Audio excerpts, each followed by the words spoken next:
I was born in Honduras. An interesting fact about me.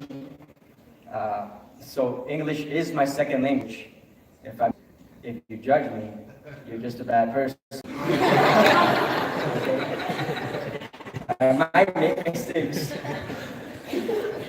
So the text that I want to teach from or preach from today is from Hebrews 12:1. And this text has been formational in my life and in my church lately, actually. We had a series, and we ended the series with this text. And I think we were fed a lot on it. And in my own life, I feel like I've been listening to God through it. So this is what it says, Hebrews 12:1. Therefore, since we are so great a cloud of witnesses, let us lay aside every weight and the sin that clings so closely, and let us run with perseverance the race that is set before us. Just to give this text a little bit of context, in Hebrews 11, the writer of Hebrews, we don't know who it is, but we can kind of assume he's an apostle. He's someone that's teaching the church. And he, in chapter 11, right before this verse, he's actually talking about faith, right? He defines faith, what is faith, and then he gives many examples of faithful people, people that walk towards God in faithfulness. I find it interesting that all the people that he mentions are in Scripture, but all the people that he mentions are not perfect people. They are people with flaws. They're people that make mistakes. But here, they are still considered faithful because they believed in God, because they believed in what he could do for them. And they believed that they could trust in him in times of trouble. Yeah, something that is in common in all the heroes of faith, that chapter 11 is called the Hall of Faith because it has the heroes of faith. Something they all have in common is that they all went through some type of trouble. They all had some difficulty. But in that difficulty, they believed in God. They believed in God. And I believe that chapter 12, verse 1, he is trying to inspire us to walk faithfully, to walk like those did, right? I don't know if you guys have role models. I have role models. I have people that I'm like, I want to be like that. I want to be like that. They have something special. They're a great example in my life. Here, the writer of Hebrews is trying to set the arena, he's trying to set the scenario so that you might want to be faithful as well. He's trying to give you examples and role models so that you might want to be faithful. Now, walking faithfully is not an easy thing, and we see that in Hebrews 12:1. It says, therefore, since we are surrounded by a great cloud of witnesses, let us lay aside every weight and the sin that clings so closely. Now, the weight is ambiguous, right? It doesn't say what kind of things we have to let go of, what kind of things we have to set aside. But I think it's ambiguous for a reason. Because something that might weigh me down is not necessarily something that might weigh you down. And I think it's important to notice that it says every weight, and not just the weight that is convenient for you, or the weight that feels right, or the one thing that is bothering you. No, it says to let go of everything. To let go of everything before the race. You see, there's requirements.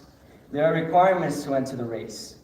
I mean, you're not going to go into a race with a backpack full of rocks. You're not going to do that. If you want to run this race, you're going to have to be light. You see runners in the streets, even in wintertime, with short shorts, tank tops. They're showing skin because they want to be light. They want to be light. They don't want to have the heavy stuff on them. They want to run the race to win. Or they want to run because they have a goal in mind. So I think we have to do the same. When we think about every weight, there are things that weigh us down. They're just simple. It's just simple as that. But then he gets a little more specific here when he says, "And the sin that clings so closely." You see, sin is a bit different. I feel as though sin has the potential to bring us down. Sin has the potential to stop our race. Other versions say the sin that entangles us. Because sin is kind of like a trap. Sin is kind of like a trap. And as I'm saying this, I know there might be pushback because no one likes to talk about their things, their weaknesses, their struggles, right? The things that they do wrong. No one likes to talk about that. But here, he is challenging us to live faithfully.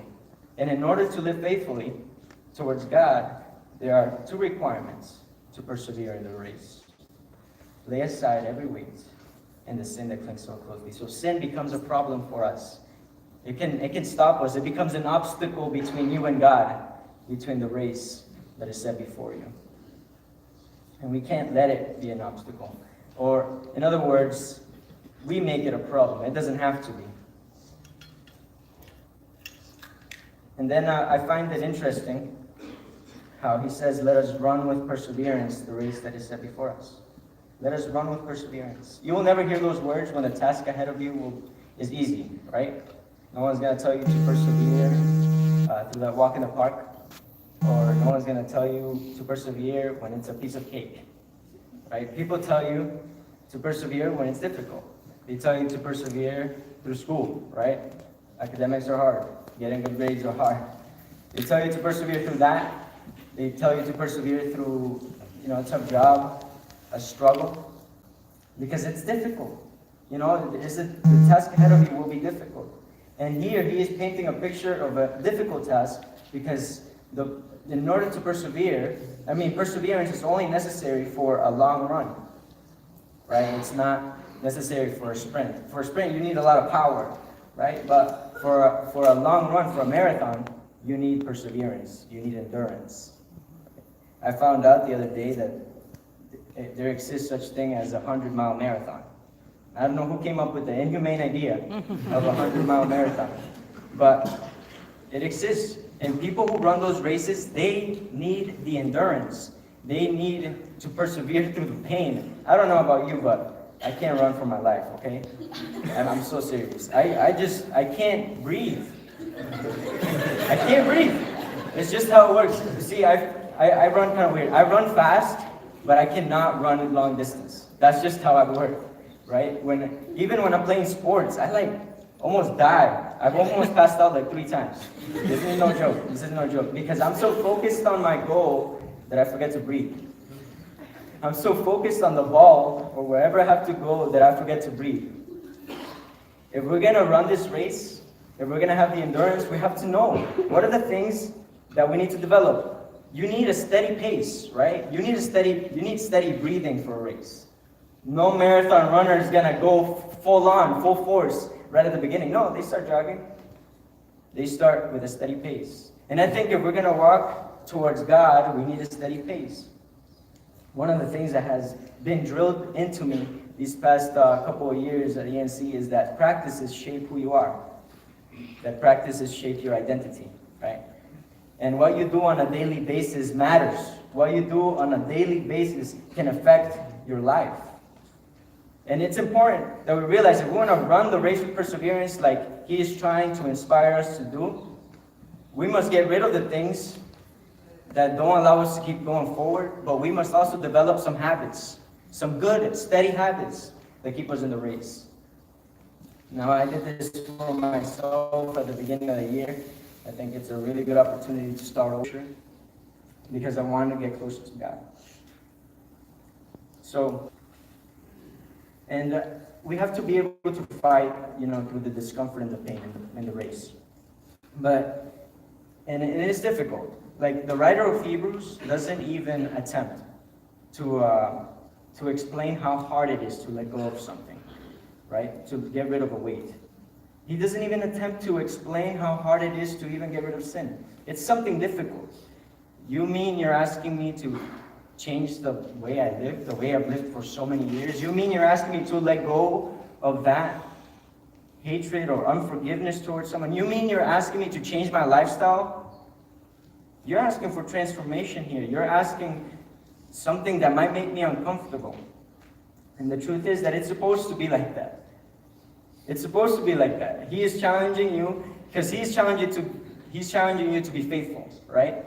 He's telling you, I want you to be faithful. Look, this is what faith is. These are the examples. But in order for you to run with perseverance, you must let go of everything. And that's going to be difficult. Letting go of things will be difficult. It is difficult for me. And we must know that in this difficulty there is a lot of hope. There is a lot of hope.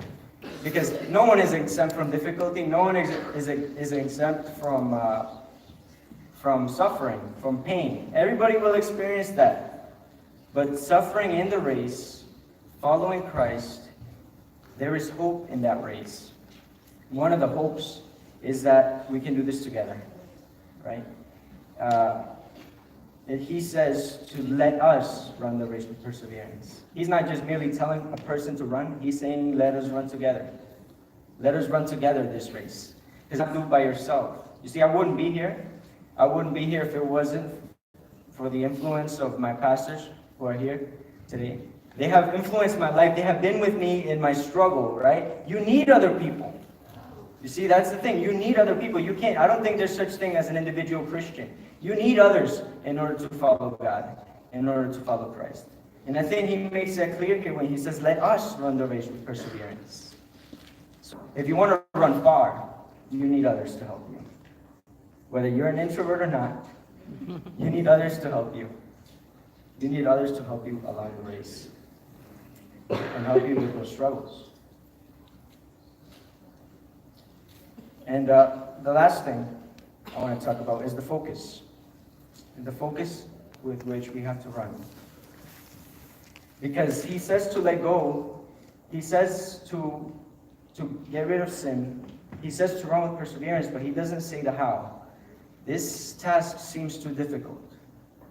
But then I believe that in Hebrews 12:2, he explains the how. And he says, looking to Jesus, the pioneer and perfecter of our faith. There is no other way you can do this. There is no other way you can get rid of your sin by yourself. Actually, he's the one that forgives sin. There's no other way that you can set aside that weight if it's not going on someone. And Jesus is willing to take that weight for you. And Jesus is willing to forgive that sin that can so easily entangle you before the race. I believe that Jesus is the focus of this message. You see, he's been preparing the text, his readers, to think what is faithfulness? But then he points towards Christ, who is the pioneer and perfecter. You see, he commences the race. He starts you off in faith when you believe in him, when you trust in him, but he's also at the finish line waiting for you. But it's the way Jesus works, is that he's also with you at your side. He also runs right beside you. It's just the way he works. He wants to have a relationship with you. Right? But again, in order for that to happen, there is something we have to do. Right?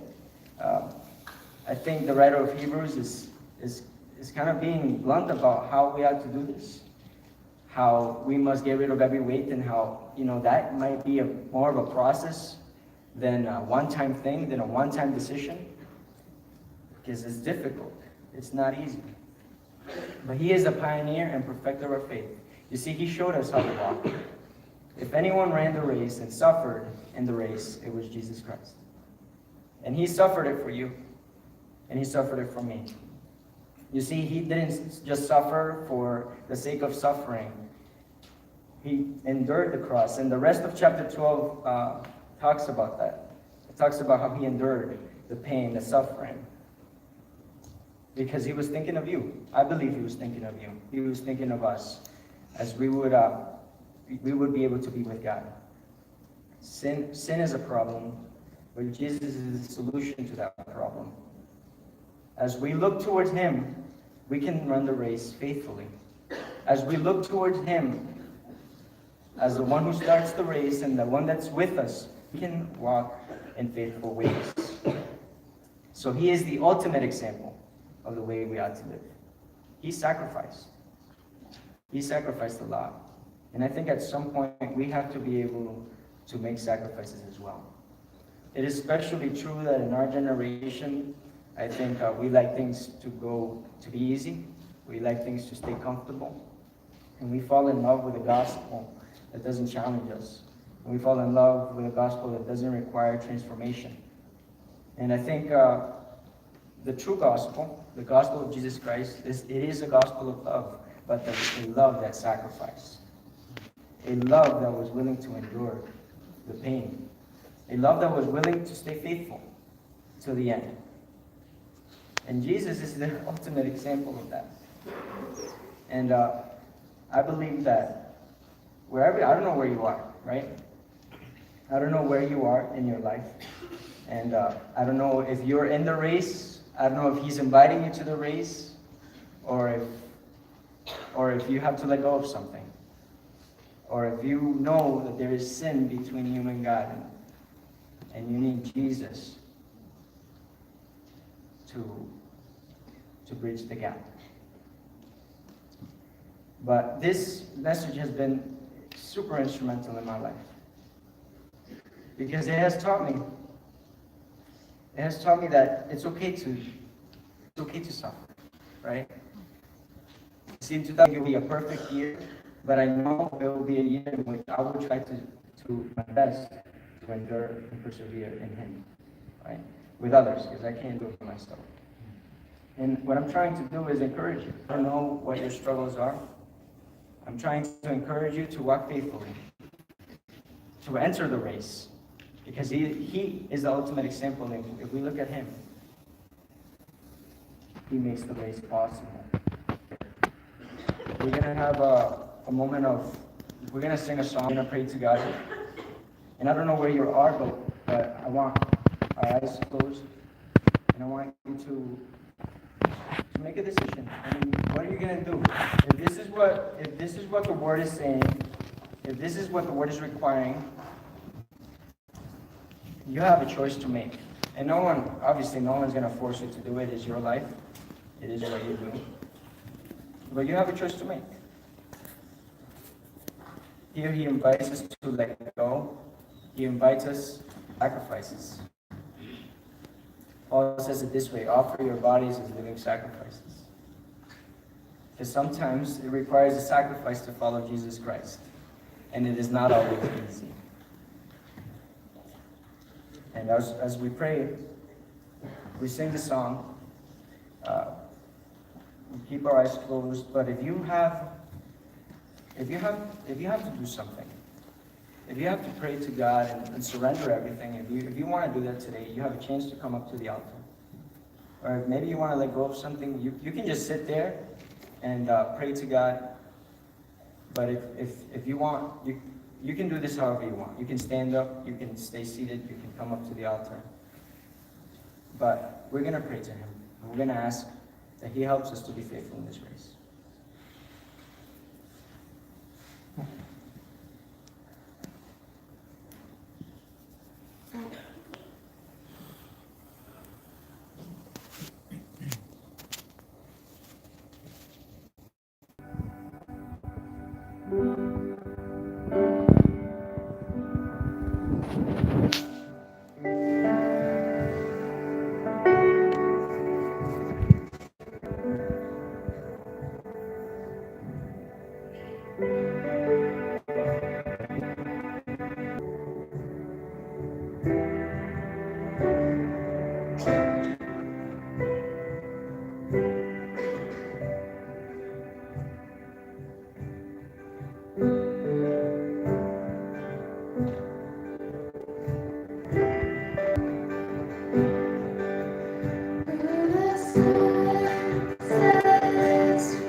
Thank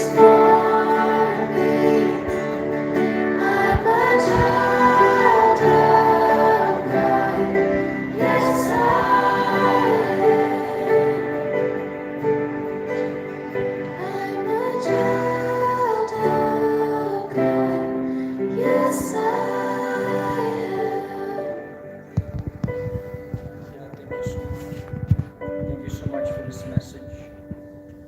Thank you, Lord, for your faithfulness. Because even when we are unfaithful, even when we make mistakes, when we sin against you, you are still faithful, God. Because your grace is sufficient for us.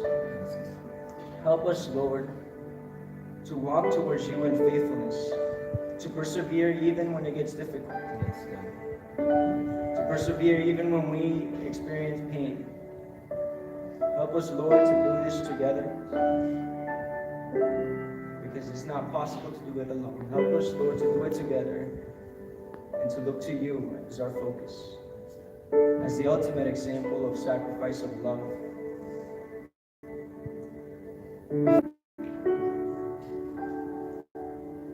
God, if there's anyone here, I offer this prayer. Forgiveness. Lord, we want to apologize for offending you, for sinning against you, for carrying weight that we don't have to. And we let go of that today, Lord. We let go so that we can run towards you. Thank you, Holy Spirit, for your work in this campus, for what you're doing here. Thank you for speaking to us today. In the name of Jesus. Amen.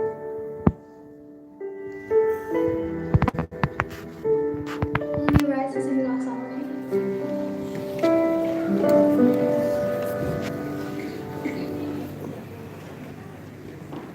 Praise God.